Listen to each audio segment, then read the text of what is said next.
second secretary, they don't have knowledge of politics. Steve was an exception. He was an exception. He was a political science student in terms of knowledge. He knew more than the formal political science students. He was analytical. He read extensively in books. He generated that. So when he started this frank talk, at one stage, the police came in to find where we want to see Mr. Frank talk. They thought it was a person, not the title of the article. But the message he was communicating was that, we might be under apartheid, but we're going to talk frankly. So Steve was the first president of SASO. Firstly, because he was one of the brains behind the formation of black-only student organization the first time, at 12. So he became the president from 68, 69 when it was formally formed. He became the first president, which later on we realized it was a mistake. Because Steve was a deep thinker, a creator of ideas, and we realized that we were exposing to the regime. Perhaps we should have kept in the background, generate ideas. But at the time we had a shortage of leadership. But it's something that we talked about. Who should actually be in the front page of newspapers? That's the problem. So it's not that it took us by surprise.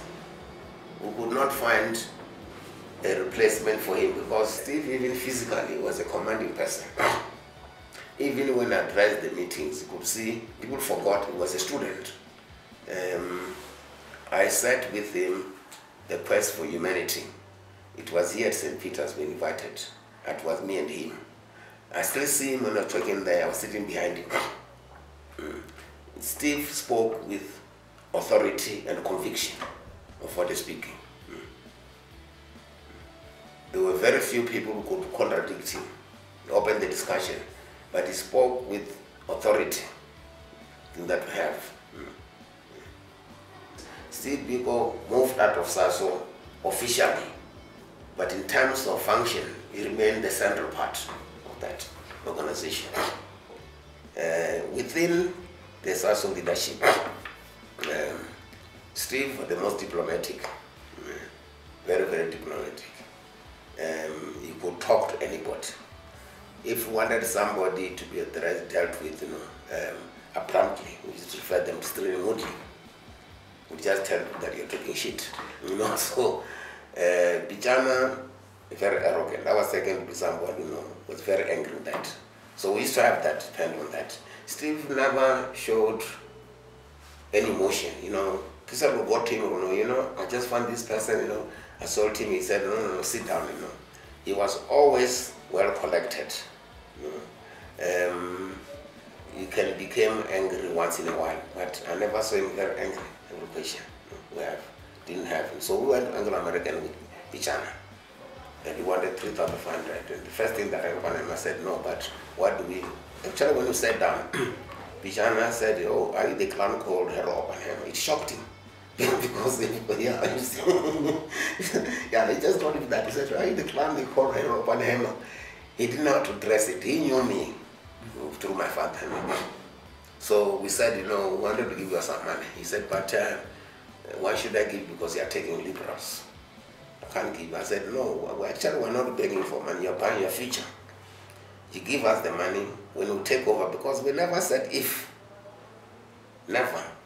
Within SASO, we said when we take over. It was a question of when. Even though amongst ourselves we said, hey, it will be a big struggle when we take over, but we never succumbed to this. If we take over, we said no. We said when we took over, we'll nationalize your company. If you give us money, we might think twice. We got the money. We got the money. If you read some of the things, Alan Patton was one of the people who actually changed, because we created many enemies amongst liberals, because people do not understand why we focus on them. And still people used to explain that we focus on liberals because they've taken the leadership of the struggle. They determine how you react to the king. Always say don't be violent, but the violence comes from the other side. So we focus on them. The first time that the National Party, it was one guy to recognize that perhaps we are not what they think. I remember one time I got arrested in the Free State with the late Stanley Gwasa. This police officer, I never forgot him, Dipenar. He said, I know you are going to take over, but I don't want to take over during my lifetime. My children will have to deal with you, not now. Then you have this question, but why can't we, Africans and Afrikaners, join forces against the Indians and the Jews? Because we both eat pap and flesh. So we have that. Yeah, Dipenar, yes. Then in the 71, when we organized a workshop in Edendale, not Edenville, Edenville in Pietermaritzburg, the then Minister of Interior, Gedna, was addressing a public meeting in Brakpan. He said, this black consciousness is the head of an ugly snake. That's the first time that we realized that. At the time, we wanted to expel Thembasona. We then decided, no, would not show division. We didn't do that.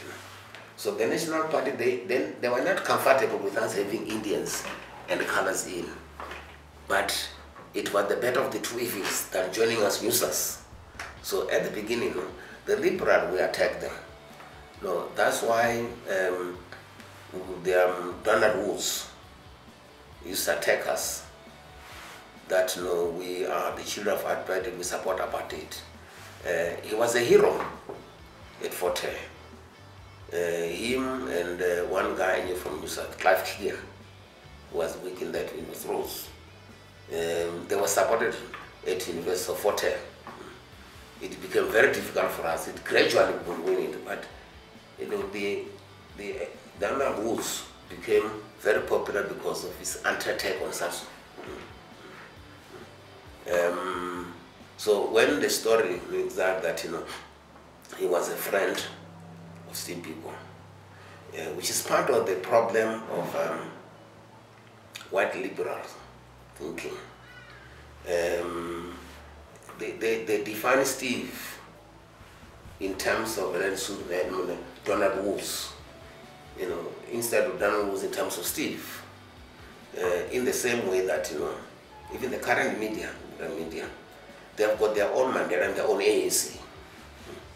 The Mandela ANC, they sensitize Mandela. Mandela was not a violent person, so they don't support the current ANC because it's different than the Mandela's ANC.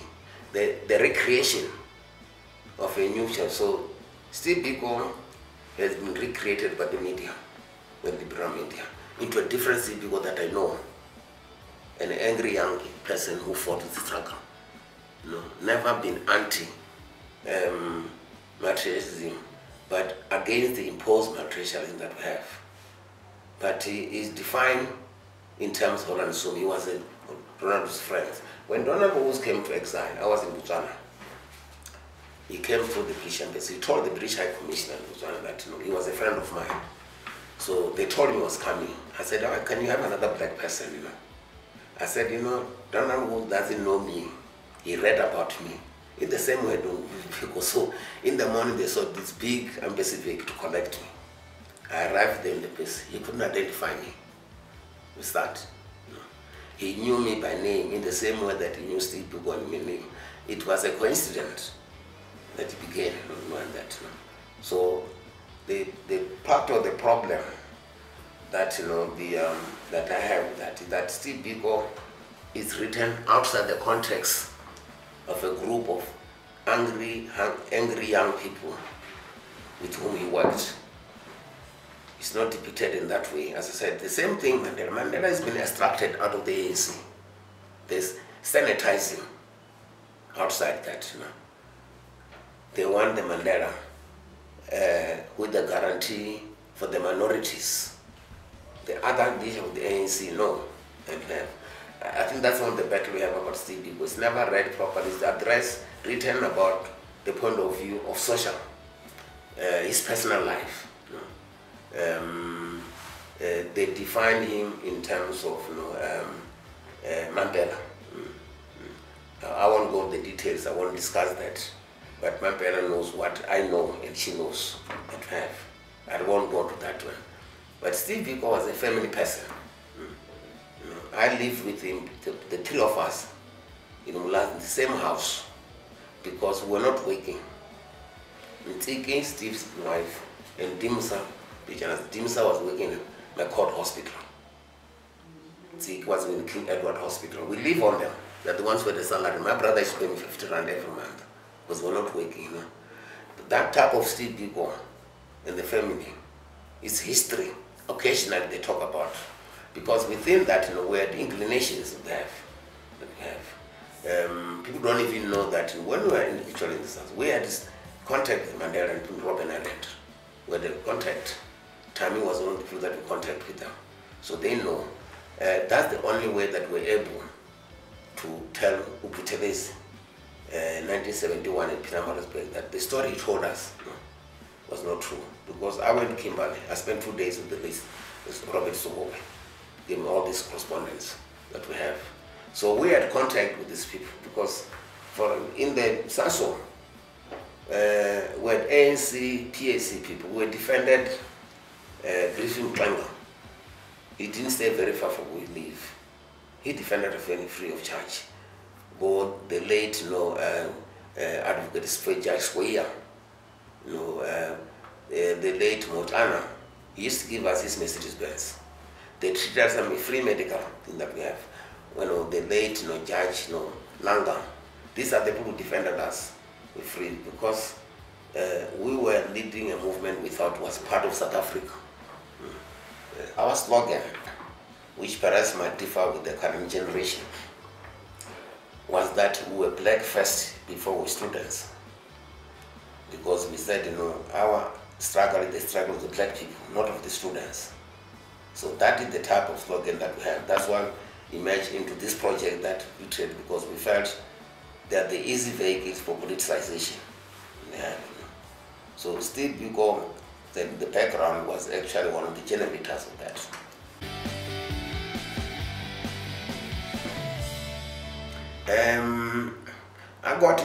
I suspected something. I thought he was arrested. Because when I phoned the following day. Nziki still told me she's sleeping. So she was communicating with him. Then I know that no, he's not in the house. That's what we have. Then the day when he disappeared, I got this phone call. I didn't have a phone at my place. Somebody phoned at the President Hotel. And they said we should come immediately. Then, I knew he was dead. My suspicion from the beginning was that, he was betrayed. I still don't think they went out to kill him. I think they assaulted him beyond the limits of human endurance. Steve was not physically a pushover. He was 6 feet 5 inches tall. So he was there. And he had been a boxer when he was a kid. So it's not somebody they could just push around and he would break down. He could not break down. So I think they keep on pushing him. Sometimes you just get angry, that he killed like that in the struggle. He's killed like that. His brain is dead, he will on himself, Sometimes it makes me angry. You feel like crying, you just imagine him that, perhaps he had done a different way. And for him to be put at the back of a Land Rover from PE, which takes you almost about 15, 16 hours drive. People today talk about reconciliation. It's a fiction. The people reconcile are us. Because when you talk about December the 16th, the reconciliation, for whites, it's still Blood River. It's still Dinganos Day. They are not with us. See? So we got even misled by the truth and reconciliation. Because people take racism. I was in the workshop last week. Racism is not a product or a mistake. You can preach to whites to change. It doesn't work like that. No. It's a material problem. The people that they use that to protect their wealth. And they kill people, we just forgive like that. Talking to one white chap, was interviewing me. And you know, one thing that makes me angry, during the Second World War, the victorious powers did not bother about the foot soldiers. Me, I don't have any problem with COP. I've got a problem with de Klerk. All these top chiefs. During the Second World War, they chased after every Nazi leader. Even today, they are sentencing some Nazi leaders that were 94 years old. Here we got foot soldiers. What do you? De Klerk was, you know, the crime pace in this country. People like Buthelezi, who was a Mr. X. They trained so many cadres of the ANC who went to him thinking that, you know, he's an ANC person. They play that. The crowd gets a, you know,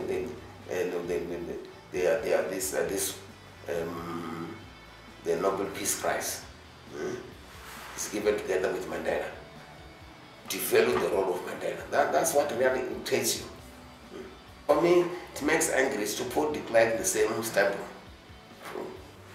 with Mandela. They are not the same.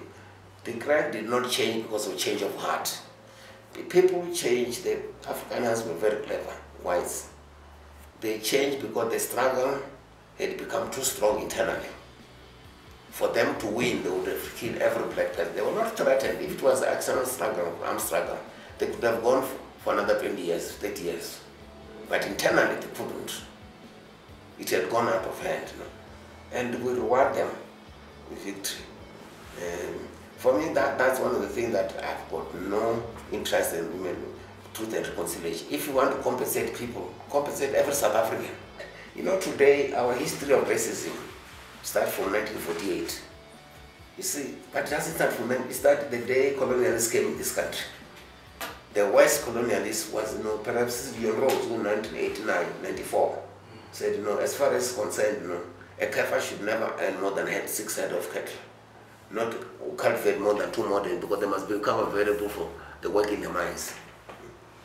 And then we changed that. Everybody, I mean, I was listening to people who are made to focus on apartheid. Apartheid was actually an extension of Calabar.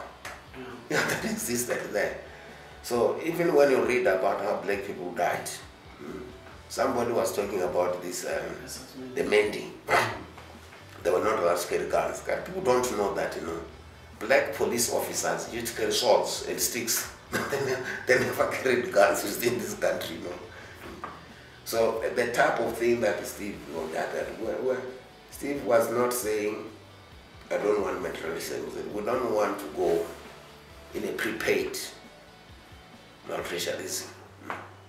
And I think that's what we have. So for me, I want to see him that way. Steve as a creative, philosophical thinker and political activist. No, not just a social person who must, you know, explain in terms of Donald Woods and his relation with Mandela. It's bigger than that. Donald Woods just one small aspect of his life. He will still remain big without Donald Woods. Actually, Donald Woods devalues his status.